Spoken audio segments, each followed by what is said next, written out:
Komando Pusat Angkatan Bersenjata Amerika merilis video yang diklaim serangan terhadap aset Angkatan Laut Iran.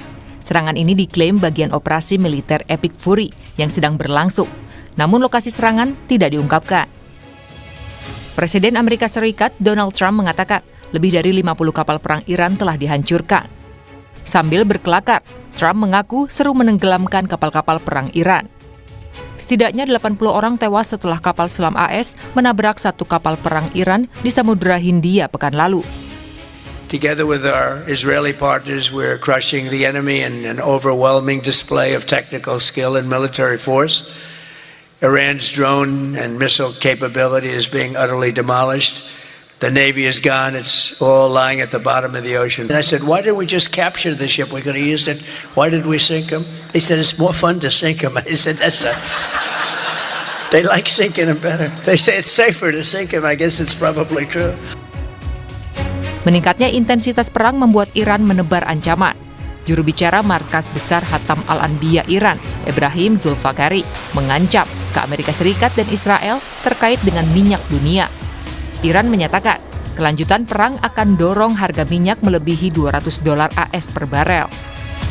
که نخواهید توانست قیمت نفت و انرژی را با تنفس مصنوعی پایین بیاورید که با گسترش جنگ در منطقه اعلام کردیم منتظر بشکه‌ای $200 باشید چون قیمت نفت تابع امنیت در منطقه است که منشأ ناامنی شما هستید. Garda Revolusi Iran juga larang ekspor minyak dari kawasan Timur Tengah ke negara-negara mitra Amerika Serikat dan Israel selama konflik berlangsung. Sejak serangan terjadi pada 28 Februari, lalu lintas pelayaran di Selat Hormuz juga terganggu. Padahal Selat Hormuz adalah jalur terpenting distribusi minyak dari kawasan Teluk Persia ke berbagai negara di dunia. Dan kini, Iran mengancam akan melarang ekspor minyak. Imbasnya, sekitar 300 kapal tanker minyak besar dan kapal kontainer tertahan di kedua sisi Selat Hormuz. Iran bilang, konsekuensi bagi pasar global dari para pelaku internasional akan jadi tanggung jawab Amerika dan Israel. Pasar bereaksi keras setelah Amerika dan Israel melancarkan serangan terhadap target-target Iran, mendorong harga minyak mentah Brent naik sekitar 10 hingga 13% pada awal eskalasi. سردار ناینی با تاکید بر اینکه نیروهای مسلح ایران اجازه صادرات 1 لیتر نفت از منطقه را تا اطلاع ثانوی به طرف متخاصم و شرکایش نمیدهد گفت چرا به مردم آمریکا حقیقت را نمیگویید که همه زیرساخت‌های نظامی آمریکا در منطقه Dampak perang Iran dengan Amerika dan Israel, sejumlah warga dari berbagai negara mengalami panic buying di tempat pengisian BBM, salah satunya di Hanoi, Vietnam. Antrean sepeda motor dan mobil terjadi di sejumlah tempat pengisian BBM di Hanoi. Sebagian SPBU tutup akibat kehabisan pasokan.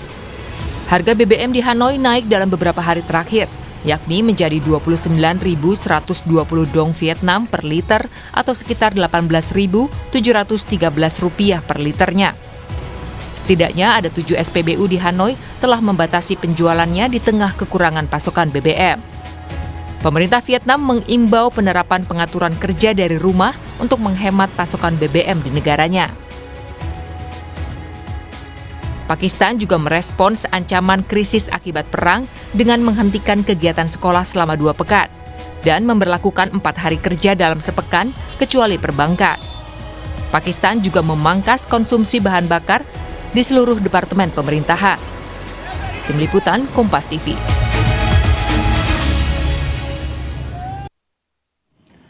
Saudara, perang antara Iran dengan Amerika Serikat dan Israel tidak hanya jadi konflik militer tapi juga mengguncang ekonomi global. Ketegangan bahkan meningkat setelah Iran ancam harga minyak bisa melonjak hingga $200 Amerika Serikat per barel jika konflik terus meluas. Nah, pertanyaannya, apakah ancaman lonjakan harga minyak bisa jadi alat untuk menghentikan konflik atau justru sebaliknya kenaikan harga energi justru memperluas dampak perang? Untuk membahasnya, kita menyapa 2 narasumber kami yang tergabung melalui sambungan virtual. Ada Aisha Rahbini, Direktur Utama Indef, dan Aisyah Kusuma Somantri, Direktur Hubungan Eksternal Indo-Pacific Strategic Intelligence. Selamat malam, Mbak Aisha dan Mbak Aisyah. Selamat malam, Mas Ya. Radi. Ini Mbak Aisyah dan Aisyah. Saya harus cermat biar nggak ketukar. Saya ke Mbak Aisyah dulu. Mbak Aisyah, lonjakan harga minyak akibat konflik ini kan sudah mendorong harga Brent maupun juga WTI melewati $100 Amerika Serikat per barel dalam waktu yang cukup singkat. Nah, jika benar mencapai $200 Amerika Serikat per barel seperti yang diancam juga oleh Iran, dampaknya terhadap ekonomi global, terutama inflasi, pertumbuhan PDB, produk domestik bruto, dan juga resesi potensial di negara maju maupun berkembang, bagaimana? Ya, baik. Terima kasih, Mas Radi. Ya. Ya, pasti kalau kita lihat ya, ini dengan kondisi konflik Iran dan Amerika Serikat juga Israel ya, itu kenaikan dari minyak dunia ini sangat cepat sekali ya. Kalau kita lihat mungkin sebelum konflik tersebut terjadi kan di 70-60 US dollar per barel ya. Ya. Nah sekarang sampai udah mencapai 100, kemudian sekarang hari ini turun lagi ya ke 90. Nah memang kalau kita lihat ke depan, memang satu kondisi geopolitik ini memaksa atau meningkatkan uncertainty ya, risiko terkait dengan ke depan harga minyak ini akan terus naik sampai 200 atau seperti apa gitu ya. Yang pasti hubungan antara minyak dunia, harga minyak dunia ini sudah pasti akan memberikan gejolak terhadap pertumbuhan ekonomi secara global dan juga inflasi. Jadi pasti akan ada revisi dari pertumbuhan ekonomi secara global, yang mana akan ada terjadi pelambatan ya. Dari mana jalurnya? Dari inflasi juga gitu ya. Inflasi ketika kita tahu semua, di Amerika Serikat pun juga harga minyak ya udah naik ya, minyak BBM-nya sudah naik sekitar 25%.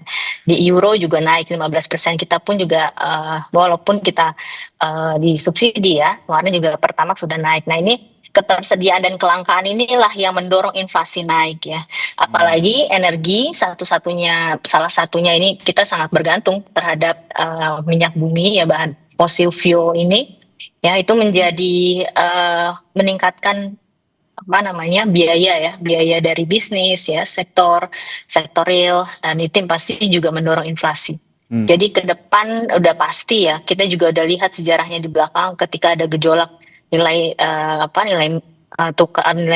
minyak bumi ini pasti akan mendorong inflasi dan pertumbuhan ekonomi ke depan yang melambat gitu. Oke, jadi mau negara berkembang, mau negara maju, ini pasti akan langsung terasa dampaknya. Tapi yang jadi pertanyaan dan harus diantisipasi, kalau negara maju ini kemampuan ekonominya atau kemampuan konsumsi energinya juga cukup baik meskipun ada inflasi, bagaimana dengan negara berkembang, kemampuan fiskalnya cukup nggak untuk misalnya terus mensubsidi konsumsi energi yang selama ini dilakukan oleh negara, Mbak Aisyah?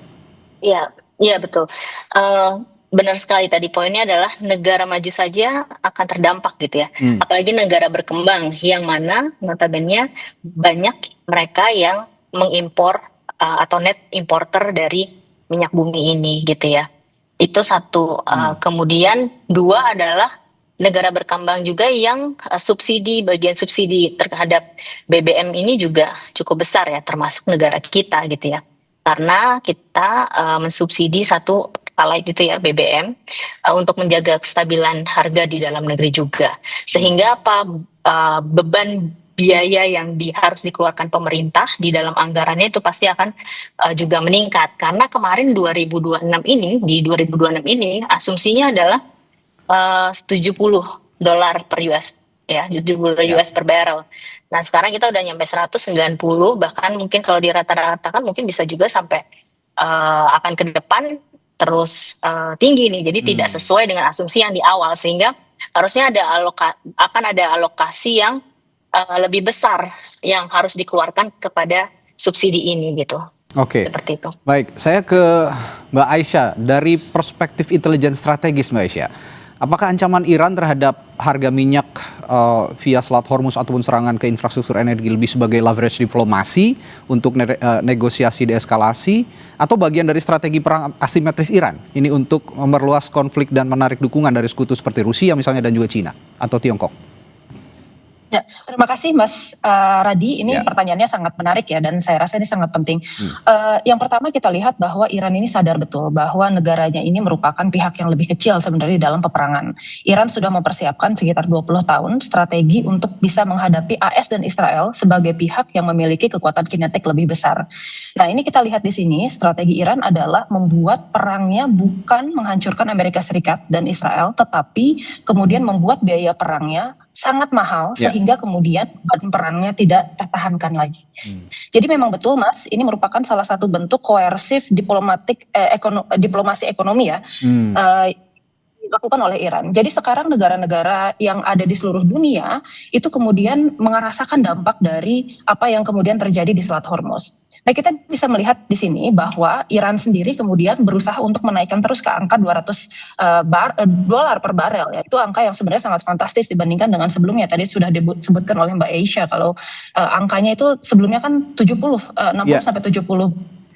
Nah, tetapi kita lihat di sini bahwa Iran is waging war against global economy. Jadi dia membuat bagaimana pun caranya agar kemudian tekanan internasional ini sangat kuat terhadap Amerika Serikat dan Iran, sehingga kemudian negara-negara ini mau tidak mau harus mendorong Amerika Serikat dan Iran untuk menghentikan serangannya. Karena dampak ekonomi yang dirasakan ini sangat besar. Tadi sudah disebutkan bahwa ada beberapa negara lain di Southeast Asia yang terkena dampaknya. Nah, misalnya saja kita bicara tentang Vietnam. Vietnam itu 70% dari transaksi minyaknya itu berasal dari Selat Hormuz. Negara-negara besar lainnya seperti China, itu dia 20% juga dari Selat Hormuz. Kita pun sekitar 20-25% itu dari Selat Hormuz. Jadi pasti di masa depan kita akan merasakan dampaknya, apakah berbulan-bulan kemudian, apakah bertahun-tahun kemudian. Jadi mau tidak mau kita harus melihat di sini. Memang ada strategi yang dilakukan oleh Iran. Apalagi Iran sudah menyatakan bahwa kalau misalnya seandainya negara-negara yang mengusir Amerika Serikat dan Israel, duta besarnya itu akan bisa mendapatkan passageway. Jadi terlihat jelas bahwa ini merupakan strategi untuk bisa melakukan koersif ekonomi diplomasi. Oke. Yang jadi pertanyaan begini. Jika memang ada diplomasi ekonomi dengan caranya Iran seperti saat ini ya, dengan menutup Selat Hormuz dan akhirnya menyebabkan konsumsi energi global terhambat dan akhirnya melonjak tinggi harganya, ini akan mungkin didengarkan oleh presiden jika presiden Amerika Serikatnya bukan Donald Trump. Yang jadi masalah ini adalah Donald Trump. Donald Trump ini modal nekat. Kadang masuk telinga kiri, keluar telinga kanan jika dikasih advice begitu. Nah, kira-kira kalau dengan kondisi Donald Trump seperti ini, konflik yang terus meluas dan harga minyak benar-benar mencapai level ekstrim sekarang, ini bisa nggak memaksa Amerika Serikat? Kalau Israel mungkin akan nurut ya sama Amerika Serikat, bisa nggak memaksa AS mundur karena tekanan ekonomi domestik misalnya, atau bahkan dari global? Ya Mas Radi, memang saya setuju Donald Trump ini agak-agak unik ya karakteristiknya. Beliau adalah presiden yang dipilih dari sayap kanan ekstrem di Amerika Serikat, Republikan yang punya pengikut yang sangat setia ya, pengikutnya di gerakan politik MAGA. Nah, tapi kita lihat di sini bahwa sebenarnya di publik Amerika sendiri sebenarnya suaranya ini sudah terpecah Mas. Jadi hampir lebih dari 50% masyarakat Amerika Serikat ini tidak setuju dengan adanya peperangan di Irak. Nah, MAGA ini sampai sejauh ini masih sangat mendukung keputusan Presiden Trump karena memang banyak sekali narasi-narasi yang beredar yang diberikan oleh pemerintah Amerika Serikat bahwa Iran ini adalah imminent threat. Meskipun sekarang publik Amerika Serikat pun ini semakin cerdas bahwa mereka juga meriset ya hasil report dari IAEA, lalu kemudian mengakses kemudian situasinya bahwa perang ini sebenarnya tidak sesuai dengan survival Amerika Serikat gitu. Jadi Amerika Serikat tidak akan terdampak meskipun tidak melakukan perang ini gitu ya. Nah, kita lihat di sini sebenarnya dukungan dari MAGA ini sampai sekarang masih kencang, tetapi ketika kemudian perekonomian ini semakin sulit, Mas, apalagi kalau misalnya kita bicara harga minyak naik yang pasti berimplikasi kepada harga kebutuhan naik, saya yakin sebenarnya to some extent ini akan ada perubahan dan pergeseran suara dari dalam negara Amerika Serikat sendiri. Nah, kita lihat di sini bahwa tadi ya Mas, satu-satunya cara untuk Iran bisa memenangkan peperangan ini adalah membuat perangnya unbearable, baik itu untuk Amerika Serikat maupun untuk Israel. Dari Amerika Serikat sendiri, tekanan dalam negeri ini bukan hal yang baru dalam menghentikan peperangan. Ini pernah terjadi di perang Afghanistan, di perang Vietnam dulu di tahun 70-an, dan kita lihat bahwa semuanya gerakan masyarakat ini berhasil kemudian menghentikan tadi ya Mas, presiden yang kemudian masih bersikukuh untuk mengikuti peperangan. Jadi sebenarnya bukannya tanpa harapan, bukan tanpa harapan bahwa presiden Trump akan merubah Ya. Betul sekali. Karena mau tidak mau kita harus akui Presiden Donald Trump ini tetap politisi dan dia mau partainya atau very least terpilih lagi di masa periode mendatang. Dan satu yang perlu diingat, Presiden Donald Trump ini bukan hanya politisi tapi pedagang, gitu ya. Ini Betul, yang penting betul. cuan buat dia gitu kayaknya. Nah, ini saya balik ke Mbak Aisyah. Dalam skenario terburuk, kita tidak ingin yang terburuk, tapi kita harus punya contingency plan tentu saja. Skenario terburuk, konflik berlarut-larut, Selat Hormuz terganggu lama, masih ditutup berbulan-bulan, bahkan mungkin bertahun-tahun. Ini apakah dunia sedang menuju krisis energi terburuk sejak 1970? Karena ini pernah terjadi, saya ingat kalau saya riset 1970 hal-hal seperti ini juga terjadi. Apa pelajaran yang bisa diambil Indonesia untuk ketahanan energi nasional misalnya? Iya, memang kita memang tentu tidak mau ya berlarut-larut seperti ini ya, seperti yang tadi disampaikan. Ya. Tentunya pasti jika pun terjadi seperti itu ya udah jelas pasti satu, kalau kita lihat dari sektor di sisi ekonomi pasti satu, harga naik, inflasi pasti naik sekali gitu ya, karena tadi dari sektor usaha pun juga akan membutuhkan pasti BBM itu sendiri ya, yang harganya pasti akan meningkat. Dari sisi sektor pemerintah pun juga harus meningkatkan subsidinya, dan anggaran pasti membengkak, defisit itu juga pasti akan besar sekali. Nah, kalau kita lihat sensitivitas dari APBN 2026 ya terhadap kenaikan 1 US dollar per barrel, itu bisa belanja negara itu bisa sampai naik 10 triliun rupiah, dan itu kenaikan $1 ya. Ini kita sudah naik berapa kali lipat, berapa kali lipat kan, udah beberapa persen gitu. Nah, kemudian defisit anggaran juga bisa sampai 6%, which is itu lebih besar dari apa yang diamanahkan undang-undang 3%. Jadi space kita nggak punya ruang space yang fiscal space yang besar